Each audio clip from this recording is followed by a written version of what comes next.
aujourd'hui, nous allons parler d'un sujet assez sensible. Je vais vous raconter mon histoire. Il va s'agir de l'avortement. Donc, effectivement, j'ai eu à avorter quand j'étais plus jeune. J'avais 17 ans à l'époque et du coup, je sortais avec un garçon. Voilà, on a eu des rapports non protégés puisque ce garçon-là ne voulait jamais se protéger. Et ce qui se passait, c'est que moi, c'était mes premières expériences, j'y connaissais rien. Et lui, il ne voulait pas se protéger. Et très naïvement et très bêtement, j'ai accepté. Et en fait, à chaque fois, il me disait qu'il allait faire en sorte de ne pas me mettre enceinte. Mais il ne faisait pas ce qu'il fallait pour que je ne sois pas enceinte. Et du coup, à chaque fois, après chaque rapport, ce qu'il faisait, c'est qu'il me demandait d'aller prendre la pilule du lendemain, ce que je faisais du coup assez régulièrement puisque ici en France, je ne sais pas si ça a changé, mais en tout cas à l'époque, la pilule du lendemain était gratuite pour les mineurs. Et donc comme j'avais 17 ans, c'était gratuit. Du coup, j'allais prendre assez régulièrement la pilule du lendemain. Je changeais de pharmacie tout le temps parce que j'avais honte d'aller demander ça à chaque fois au même endroit. Du coup, je changeais régulièrement d'établissement et je prenais la pilule. Mais la pilule du lendemain, parce que du coup, je ne prenais pas la pilule contraceptive, je ne la prenais pas du coup. Et du coup, voilà, il est arrivé ce qui devait arriver, je suis tombée enceinte. Et moi, je l'ai très mal pris, dans le sens où j'étais très jeune et je ne savais pas vraiment comment prendre la chose, comment faire. Et je lui ai dit, d'ailleurs, que j'étais enceinte. Et lui ne l'a pas forcément mal pris, puisque, en fait, ce que j'ai su par la suite, c'est que, en fait, lui, en tout cas, il était en recherche de régularisation.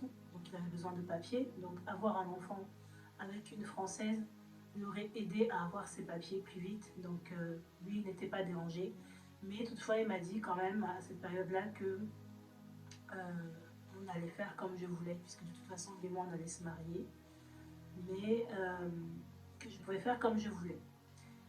Et en fait, la question pour moi, sur le coup, ne s'est pas posée de savoir si je gardais ou pas cet enfant, parce que tout simplement, il était impensable pour moi de dire à ma mère que je suis enceinte. C'est quelque chose que je ne pouvais pas, en fait. Avec le recul, je me demande même pourquoi, parce que ma mère n'était pas quelqu'un de très strict, c'était pas un monstre, quoi. Elle allait rien, je suppose qu'elle allait être très déçue, mais elle n'allait rien me faire. Mais pour moi, c'était inconcevable en fait d'affronter ma mère pour lui dire que je suis enceinte, étant donné qu'en plus elle savait même pas que j'avais un copain, que j'avais des rapports, etc. Donc c'était vraiment impensable en fait. Du coup, j'ai été au planning familial. Puis j'ai pris voilà, les rendez-vous qu'il fallait, on m'a expliqué comment ça devait se passer, il y avait plusieurs options, etc. Et on m'a bien dit qu'en fait, celui qui était mon copain de l'époque, du coup, ne pouvait pas trop être là pendant les démarches parce qu'on ne voulait pas que ce soit comme si c'est lui qui me forçait à avorter, il fallait vraiment que ce soit mon choix. Et aussi, lui étant majeur, il ne pouvait pas signer les papiers parce qu'il fallait quand même que j'ai un majeur qui signe les papiers dans le cas où il m'arriverait quelque chose. Donc lui ne pouvait pas signer les papiers, donc j'ai demandé à mon grand frère voilà, de pouvoir le faire. Donc je lui ai dit que j'étais enceinte et voilà, que je voulais avorter. Et il m'a donc accompagnée dans cette démarche et il a été signé les papiers pour moi. Et donc j'ai pu avorter. J'ai fait un avortement par aspiration parce qu'il y a aussi l'avortement avec les médicaments, mais pour ma part j'avais peur de rater en fait ça.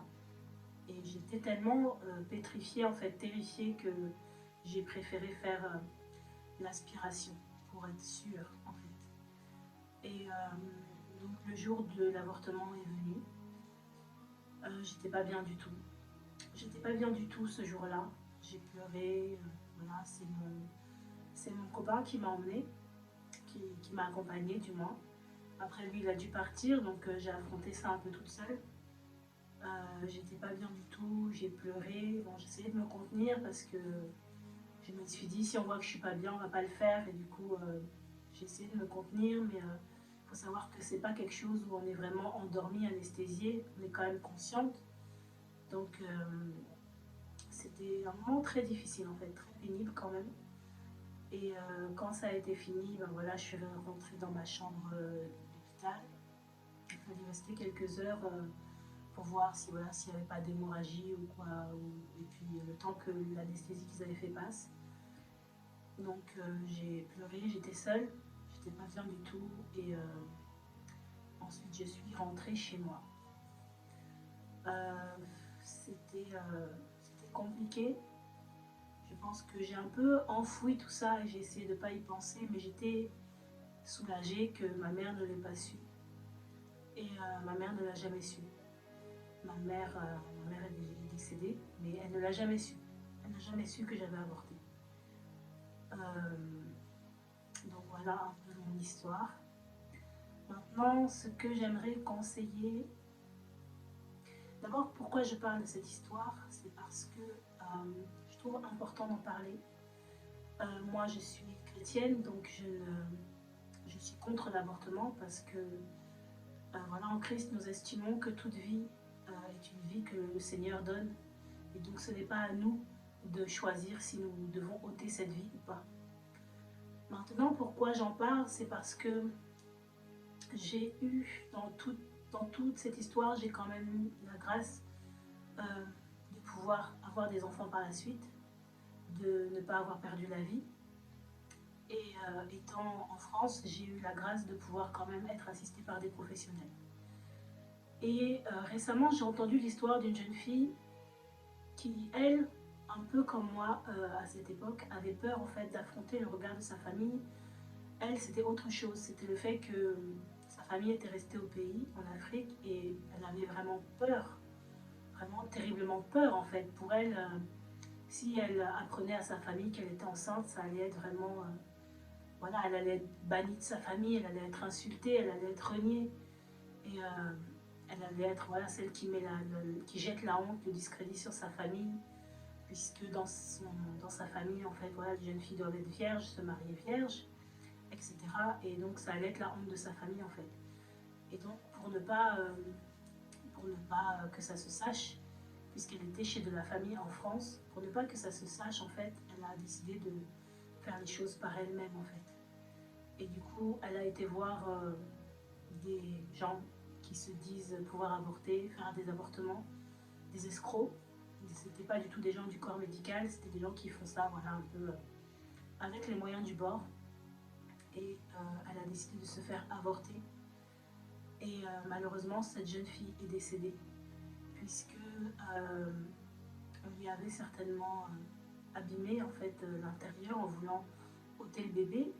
Et je sais que voilà, certaines jeunes filles, voulant ne pas que ça se sache, vont vouloir utiliser des médicaments, ou certaines jeunes filles vont aussi faire entrer des choses à l'intérieur. Des fois, c'est des cintres en fer là qu'elles vont déplier, qu'elles vont essayer de faire entrer pour percer en fait l'œuf à l'aveugle, parce que du coup, elles ne voient pas ce qui se passe à l'intérieur. Donc, c'est vraiment... du coup, ça peut arracher tout l'intérieur de l'utérus, créer des hémorragies, créer des infections et donner la mort, en fait. Ou certaines vont prendre des médicaments aussi qui vont aussi leur être fatals. Donc, j'aimerais vraiment d'abord faire cette vidéo pour dire à toutes ces jeunes filles qui sont dans ces situations-là, qui voilà, se retrouvent enceintes et qui n'avaient pas du tout prévu de l'être et qui n'arrivent pas à en parler à leur famille. J'aimerais vous dire vraiment de vous rapprocher de professionnels.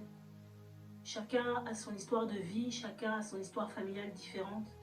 J'aimerais vraiment vous encourager, déjà si vous vivez dans un pays qui le permet, allez voir des professionnels de santé. Encore une fois, je ne fais pas l'apologie de l'avortement, je suis contre. Mais si tu es une jeune fille, que tu ne connais pas le Seigneur, je te dirais, va d'abord voir des professionnels. Essaye d'en parler, essaye de te faire accompagner, peut-être pour en parler aussi à ta famille.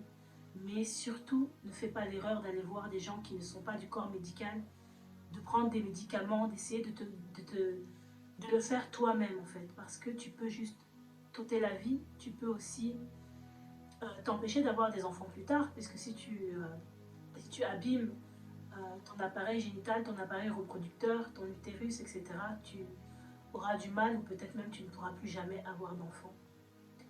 Donc j'aimerais vraiment encourager à aller voir des professionnels. Si tu vis dans un pays où peut-être tu n'as pas accès facilement à ce genre de professionnels, j'aimerais vraiment que, en tout cas je pense qu'il y a certaines structures, mais si jamais tu es peut-être démuni, que tu n'arrives pas à trouver, j'aimerais vraiment t'encourager à te rapprocher peut-être, si tu es encore à l'école, d'un professeur, d'une femme, de quelqu'un en fait, d'une maman, de quelqu'un qui t'est proche, peut-être qui ne va pas te juger, qui ne va pas te condamner, une grande sœur, de ne pas rester seule en fait dans ça et de ne surtout pas faire l'erreur de, comme je disais, de faire les choses toi-même parce que tu peux te mettre en danger. Tu peux finir avec ta vie et je pense que au final tes parents auraient préféré que savoir que tu es enceinte, même si ça allait mettre même si ça allait les mettre en colère, même si voilà ils allaient être énormément déçus peut-être, mais au final ils auraient peut-être préféré ça plutôt que d'apprendre simplement que leur fille est décédée parce qu'elle était enceinte et elle n'a pas voulu leur dire et elle s'est débrouillée elle-même. Donc voilà le premier conseil que j'aimerais donner. J'aimerais aussi revenir sur le fait que moi j'étais avec un garçon du coup qui ne voulait pas se protéger. Voilà, les garçons vont souvent avoir, les hommes vont souvent avoir des excuses pour dire qu'ils n'aiment pas se protéger. Peu importe l'excuse qu'ils vont donner, il faut se protéger, c'est important. Parce qu'au-delà d'être enceinte, il y a les maladies, il y a le sida, il y a plein d'autres maladies sexuellement transmissibles, infections sexuellement transmissibles qui courent. Et encore une fois, tu peux mettre ta vie en danger à cause d'un garçon qui n'a tout simplement pas envie d'utiliser un préservatif. Alors, ce garçon, il veut bien coucher avec toi, mais il ne veut pas se protéger. Il ne veut pas s'encombrer d'un préservatif, il ne veut pas peut-être avoir même à penser à en acheter ou quoi que ce soit. Mais si lui, il est irresponsable, déjà sache que s'il ne veut pas se protéger avec toi, ça veut certainement dire que les autres filles avec qui il l'a fait, il ne s'est pas protégé. Donc, certainement, c'est fort possible que ce garçon ait des maladies qu'il va te transmettre. Et ensuite, voilà, s'il est assez homme pour dire qu'il veut avoir des rapports sexuels, alors il doit être assez homme pour pouvoir se dire qu'il faut se protéger et que la fille avec qui je vais, je dois aussi la protéger, donc je dois voilà, accepter de mettre un préservatif. Et si un garçon ne veut pas mettre de préservatif, alors c'est non. C'est non, parce qu'effectivement, tu n'as pas envie de tomber enceinte et tu n'as pas envie d'être malade. Tu n'as pas envie de toute ta vie traîner un VIH ou autre chose, ou ne plus pouvoir avoir d'enfants, parce que ce garçon-là, il n'avait pas envie de mettre un préservatif, mais il avait envie d'aller avec toi.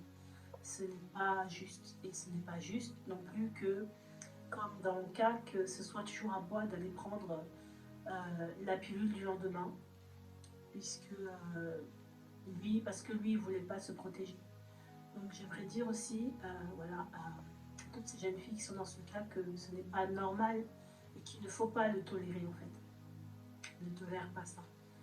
Tu vaux bien mieux que ça. Si un garçon dit qu'il veut aller avec toi, il doit être responsable. S'il dit qu'il t'aime, il doit pouvoir te protéger, se protéger lui-même. Voilà. Maintenant, pour toutes mes jeunes sœurs qui connaissent le Seigneur et qui peut-être ont eu à tomber dans ce genre de choses, qui peut-être sont tombées avec un jeune homme et se retrouvent enceintes, j'aimerais te dire, ma jeune sœur, ne te condamne pas. Si tu as eu à tomber et que tu es enceinte, repens-toi, parce que le Seigneur ne te condamnera pas pour ça. Le Seigneur ne t'abandonnera pas pour ça. Et j'aimerais te dire que si tu connais le Seigneur, tu sais que tu ne dois pas avorter. Tu sais ce que le Seigneur pense de l'avortement. Ce n'est pas une bonne chose. Cette vie qui est en toi, c'est lui qui l'a donnée. C'est lui qui donne la vie, c'est lui qui donne le souffle. Donc, si cette grossesse doit aller à son terme, cet enfant, à la grâce du Seigneur, servira Dieu et sera une bénédiction pour toi, même si pour l'instant tu ne vois pas les choses comme ça. Parce que voilà, tu es dans le tourment, tu sais que tu as fait une bêtise et que voilà, tu n'aurais pas dû et que tes parents vont être fâchés. Et tu te dis peut-être que Dieu va te rejeter, mais Dieu ne te rejette pas. Si tu es vraiment repentante dans ton cœur et que tu as à cœur de ne plus tomber, de vraiment te garder à nouveau, parce que c'est pas parce qu'on a été tombé une fois qu'on doit continuer. Non, tu peux très bien continuer ta vie de sanctification. Mais cet enfant, ne le tue pas. Parce que oui, l'avortement est un meurtre. Cet enfant, peu importe au stade où tu es de grossesse, ne le tue pas. Mais encore une fois, j'aimerais t'encourager si tu as du mal à aller vers tes parents pour leur dire ce qui s'est passé, dirige-toi vers peut-être une grande sœur de l'assemblée, vers le pasteur, vers une maman, quelqu'un qui va pouvoir t'aider. Quelqu'un qui va pouvoir t'aider à gérer cette situation au mieux et qui va pouvoir t'accompagner, que ce soit en prière, que ce soit peut-être à aller parler à tes parents et afin de faire au mieux dans cette situation. Je sais que c'est pas facile, mais j'aimerais vraiment t'encourager parce que le Seigneur va t'aider et tu vas t'en sortir. Et j'aimerais nous encourager, nous autres parents, puisque je suis aussi maman et j'ai déjà des grands-enfants, donc j'aimerais nous encourager, nous mamans, à vraiment rester à l'écoute de nos enfants. Rester d'abord à l'écoute du Seigneur, parce que parfois quand ces choses se passent dans la vie de nos enfants, on se met comme des œillères en fait. On ne veut pas voir, parce qu'on se dit non, nos enfants se sanctifient, on veut absolument garder une image de nos enfants sans tache. On ne veut pas se dire que nos enfants ont des rapports intimes, qu'ils ont des choses comme ça. On s'y refuse parce qu'on sait que c'est pas bien, parce qu'on n'a pas envie de ça pour eux. Mais des fois, le Seigneur prévient. Des fois, on voit des signes avant-coureurs, on voit des petites choses qui changent, mais on n'ose pas affronter les choses en face et on se met des œillères en fait. Et il faut vraiment être à l'écoute du Seigneur et à l'écoute de nos enfants, à l'écoute de ce qu'on voit, avoir ce discernement en fait, et ne pas se mettre des œillères parce qu'on a peur d'affronter la situation, on a peur que notre enfant nous dise écoute, oui maman, oui papa, j'ai des rapports intimes, oui, je suis avec quelqu'un, on ne veut pas affronter ça. C'est vrai, nous on va se dire oui, mais c'est le péché, tu pêches, tu vas aller en enfer, ce n'est pas bien, ceci, cela, je t'ai appris la parole, tu connais la parole. On a envie en fait de dire tout ça, mais ce n'est pas le moment de dire tout ça. Soyons à l'écoute de nos enfants.